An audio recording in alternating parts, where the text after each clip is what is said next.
El libro de Ezequiel es el más descuidado en la Biblia. El tiempo de Ezequiel fueron tiempos difíciles. Sedecías fue el último rey títere de Judá. Recibió autoridad para gobernar en Jerusalén con apenas un pequeño ejército. La ciudad fue sitiada una vez más, y el ejército de Nabucodonosor capturó a Sedecías. Mataron a cada uno de sus hijos delante de sus ojos, para que él pudiera ver que la línea real había terminado.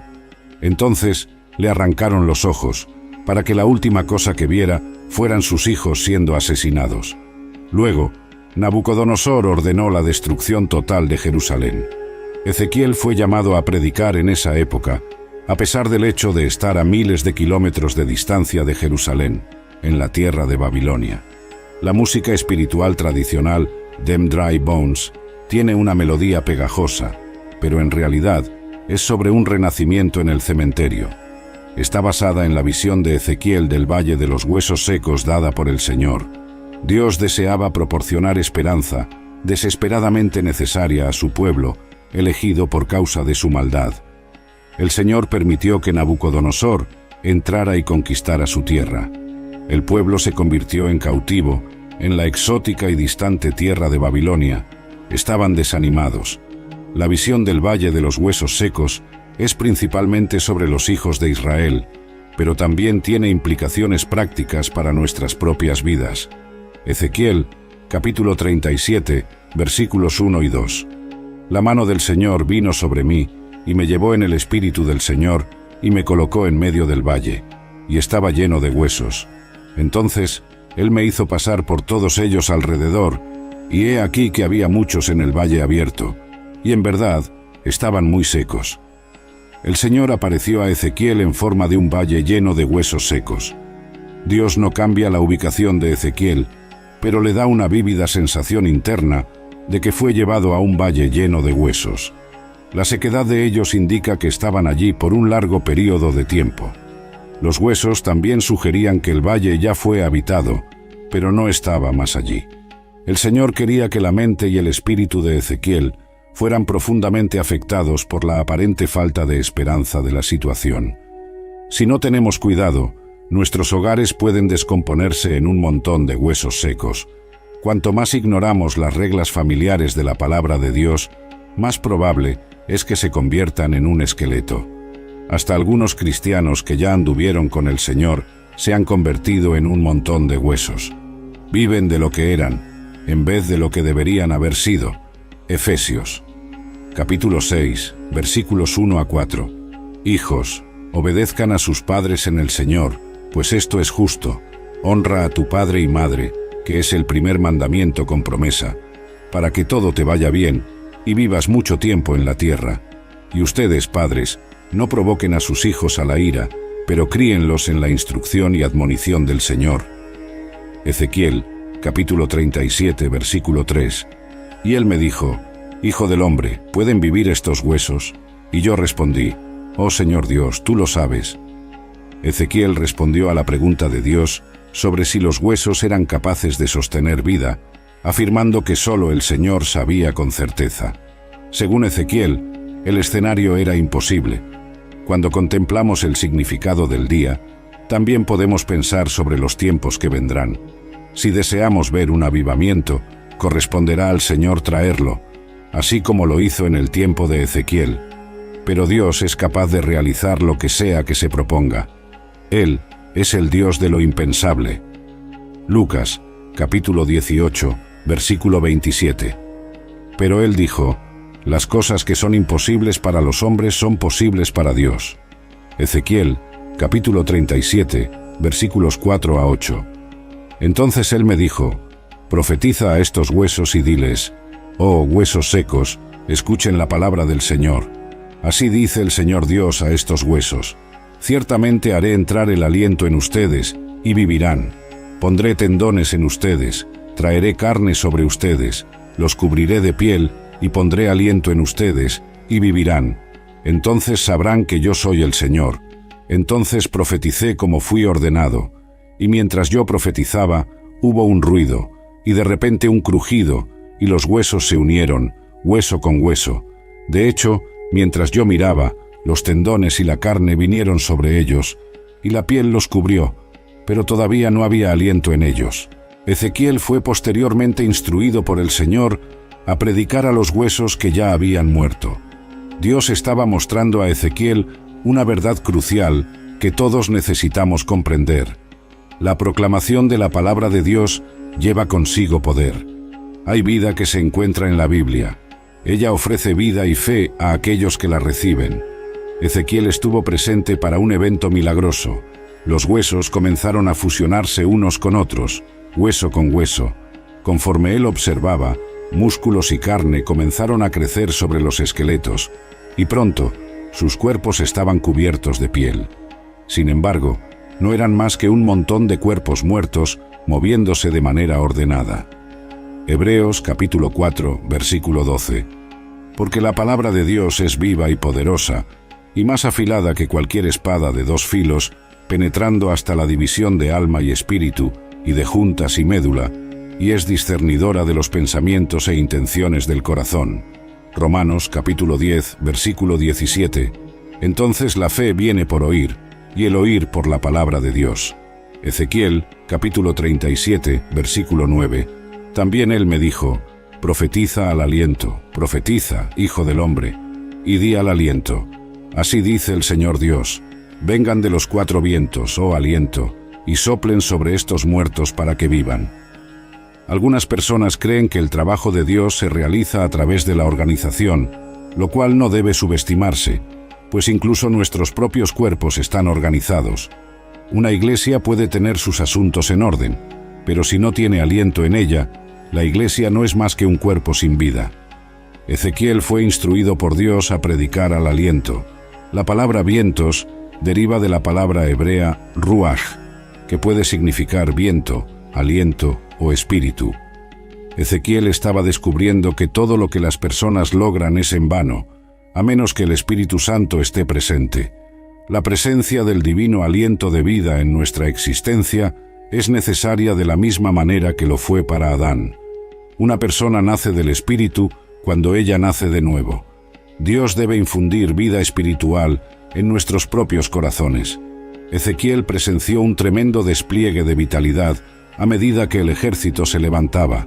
Génesis capítulo 2, versículo 7. Y el Señor Dios formó al hombre del polvo de la tierra y sopló en sus narices el aliento de vida, y el hombre se convirtió en un ser viviente. Juan capítulo 3, versículos 5 a 8. Jesús respondió, de cierto os digo que, a menos que alguien nazca del agua y del Espíritu, no puede entrar en el reino de Dios. Lo que nace de la carne es carne, y lo que nace del Espíritu es espíritu. No te asombres de que te dije, ustedes deben nacer de nuevo.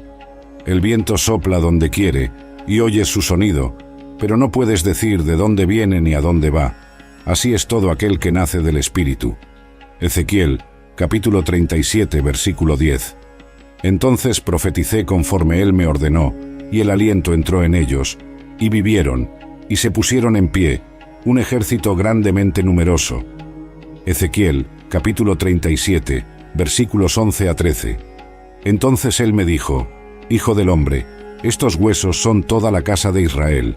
Ellos de hecho dicen, nuestros huesos están secos, nuestra esperanza se ha perdido, y nosotros mismos estamos cortados.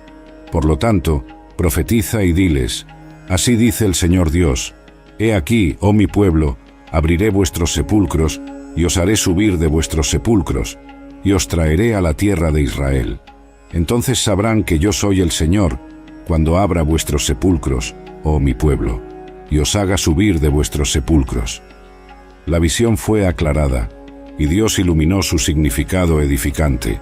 Los israelitas habían perdido toda esperanza, pero Dios les prometió que experimentarían un renacimiento nacional. Habían sido acorralados y dispersados por la región. Los humanos pensaban que las cosas estaban sin esperanza, pero subestimaron el poder de Dios. Israel no solo sería revivido, sino también restaurado a su antigua gloria. Dios prometió restaurarlos a su tierra natal. Ezequiel, capítulo 37, versículo 14. Pondré mi espíritu en ustedes y vivirán, y los colocaré en su propia tierra, Entonces sabrán que yo, el Señor, he hablado y lo he hecho, dice el Señor.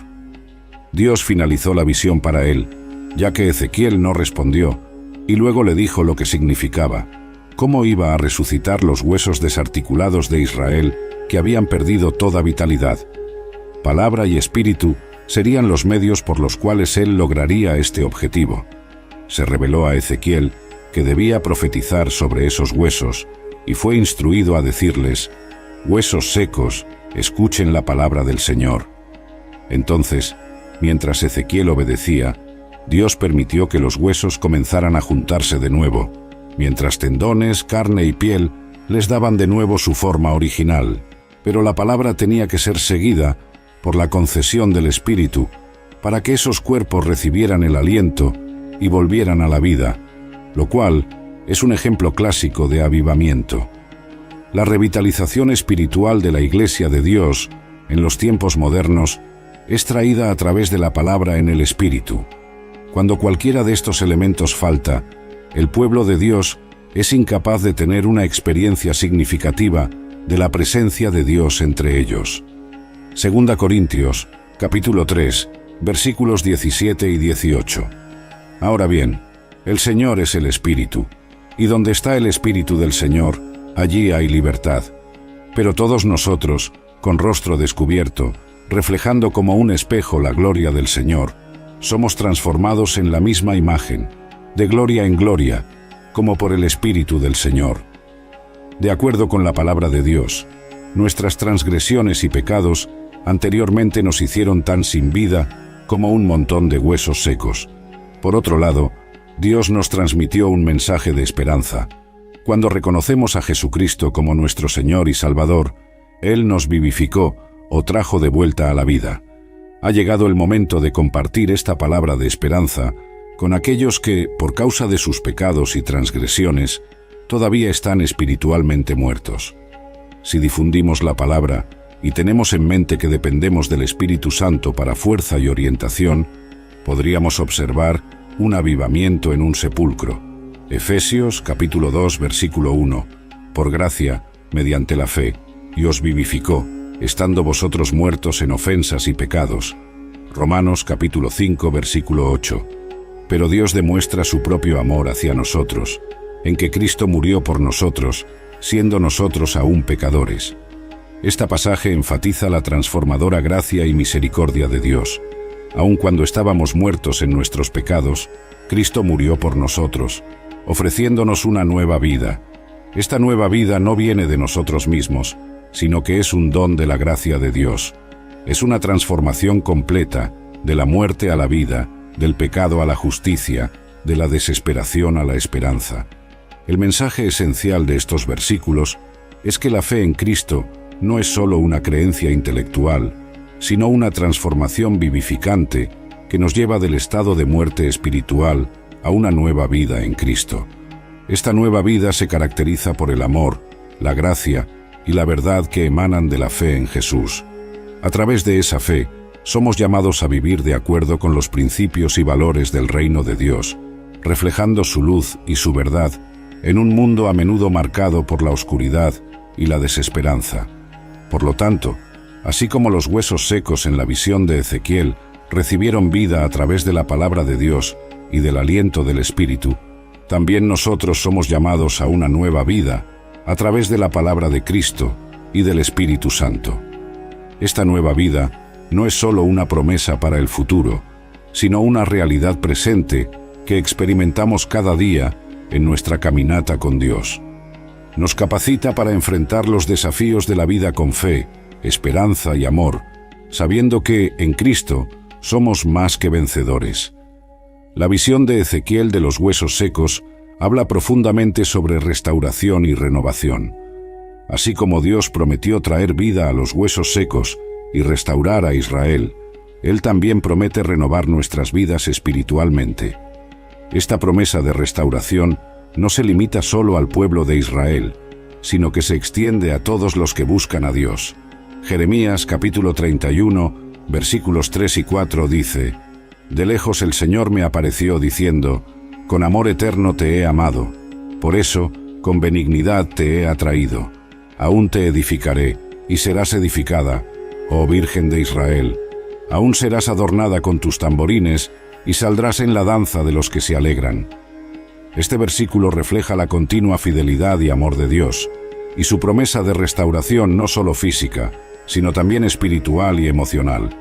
Además, en el Nuevo Testamento, la idea de renovación y restauración continúa siendo un tema central. En 2 Corintios, capítulo 5, versículo 17, leemos: Por lo tanto, si alguien está en Cristo, nueva criatura es. Lo viejo ha pasado. He aquí, todo se ha hecho nuevo. Este versículo nos recuerda que en Cristo somos transformados y renovados, dejando atrás la vieja vida de pecado y comenzando una nueva vida en justicia y verdad. Esta transformación es posible a través del Espíritu Santo, que nos da vida nueva y nos capacita para vivir de acuerdo con la voluntad de Dios. Romanos capítulo 8, versículos 10 y 11, afirma: Y si Cristo está en vosotros, el cuerpo está muerto a causa del pecado, pero el Espíritu es vida a causa de la justicia. Y si el Espíritu de aquel que resucitó a Jesús de entre los muertos habita en vosotros, aquel que resucitó a Cristo de entre los muertos también vivificará vuestros cuerpos mortales por su Espíritu que habita en vosotros. Por lo tanto, el mensaje de Ezequiel y la promesa de Dios de restauración y renovación son relevantes para nosotros hoy. Son un recordatorio del amor inquebrantable de Dios y de su capacidad para traer vida donde hay muerte, esperanza donde hay desesperación y renovación donde hay destrucción. En Cristo, estamos invitados a experimentar esta renovación y a vivir una vida que refleja la gloria y la bondad de Dios. Isaías, capítulo 43, versículos 18 a 19 dice: No os acordéis de las cosas pasadas, ni consideréis las antiguas. He aquí, hago algo nuevo. Ahora saldrá a la luz. ¿No lo percibiréis? Haré un camino en el desierto y ríos en el yermo. Dios nos está llamando a no aferrarnos a nuestro pasado, sino a mirar hacia adelante, hacia lo nuevo que Él está haciendo. Incluso en los desiertos de nuestras vidas, Dios promete hacer que los ríos fluyan, un signo de vida y esperanza en medio de la desolación. La cruz de Cristo es el punto culminante de este mensaje de renovación y transformación. En Colosenses, capítulo 2, versículos 13 y 14, leemos: Y a vosotros, estando muertos en vuestros delitos y en la incircuncisión de vuestra carne, os vivificó juntamente con Él, perdonándoos todos los delitos, y habiendo cancelado el documento de deuda que había contra nosotros en sus ordenanzas, lo cual nos era contrario, lo quitó de en medio de nosotros, clavándolo en la cruz. Este pasaje destaca la magnitud de lo que Jesús realizó. Él no solo perdonó nuestros pecados, sino que también eliminó completamente la deuda que teníamos con Dios, clavándola en la cruz. La resurrección de Cristo es la prueba final de la capacidad de Dios para traer vida donde había muerte. En 1 Corintios, capítulo 15, versículo 22, Pablo escribe: Porque así como en Adán todos mueren, así también en Cristo todos serán vivificados. La resurrección de Cristo no es solo un evento histórico, es la garantía de nuestra propia resurrección y renovación. Así como los huesos secos de Ezequiel fueron reunidos y revividos, nosotros también, en Cristo, somos reunidos y traídos a la nueva vida. Este mensaje de renovación y esperanza es particularmente relevante en tiempos de dificultad y desesperación. Nos recuerda que, no importa cuán desoladora sea la situación, Dios tiene el poder de transformar y revivir. En medio de las adversidades, podemos aferrarnos a la promesa de que Dios está trabajando para hacer algo nuevo en nuestras vidas.